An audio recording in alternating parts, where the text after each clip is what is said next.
The Honourable Leader of the Third Party. Thank you, Mr. Speaker. Yesterday, during question period, the Premier defended an ad placed in The Guardian as being non-partisan, and he said, "It's only partisan because he doesn't like it," he being me. But even a local journalist stated on Twitter, and I quote, "It's hard to see this misleading graphic as anything other than an election ad." So clearly it's partisan, but it's also misleading. It states inaccurately that, and again I quote from the ad, "Over 24 months with all other plans, an average household would have incurred a cost of over $1,000, suggesting that this government's plan is the only one that is revenue neutral. However,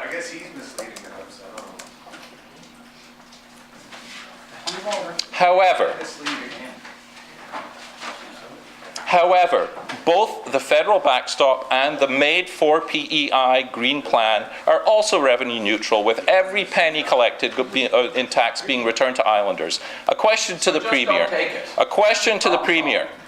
Why would you defend such a misleading ad?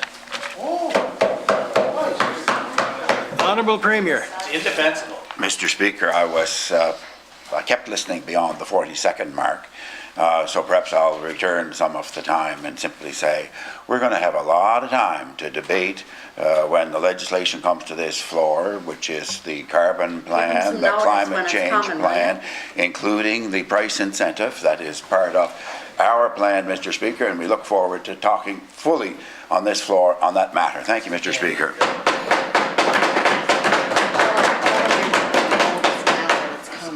The Honourable Leader of the Third Party, your first supplementary. Thank you, Mr. Speaker. Yesterday in question period, you also claimed that our plan would result in, again I quote, islanders paying in the order of $47 million in additional taxes, when the Green Plan, like yours, will return every penny to islanders. In fact, 80% of island households would end up with more money in their pockets. A question to the Premier.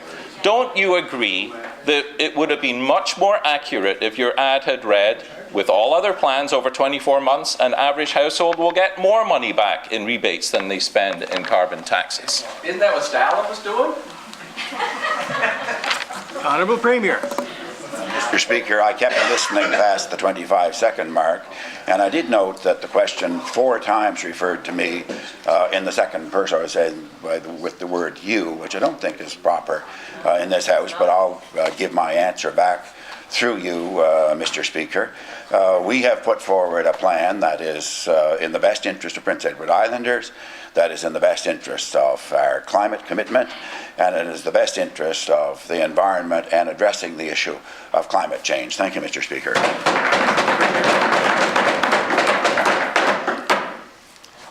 The Honourable Leader of the Third Party, your second supplementary. Thank you, Mr. Speaker. When we analyse and debate a budget, we look at both the expenditure and the revenue sides. But when it comes to carbon plan, our Premier chooses to see only the expenditure side of the ledger. And like the budget that this would create, it's hardly balanced. Premier, you seem not to have read our plan. Would you like to stop by our office for a briefing? Honourable Premier. Mr. Speaker, earlier this week, the Honourable Member for Charlestown Parkdale offered me a reading list. It sounds like the Leader of the Third Party is kind of following a similar tactic. Perhaps I could offer them a map that shows you Prince Edward Island, which just goes from tip to tip, with islanders who are doing well and prospering, and they do require to move around to live and build great communities and to continue to build our economy. And that is our climate change plan. That is our approach to carbon price, Mr. Speaker, and we are proud to bring that forward, and it is being supported by islanders throughout this province, and we're going to debate that on the floor of this House, and I look forward to see what opposition members are going to do in response to that. Thank you, Mr. Speaker.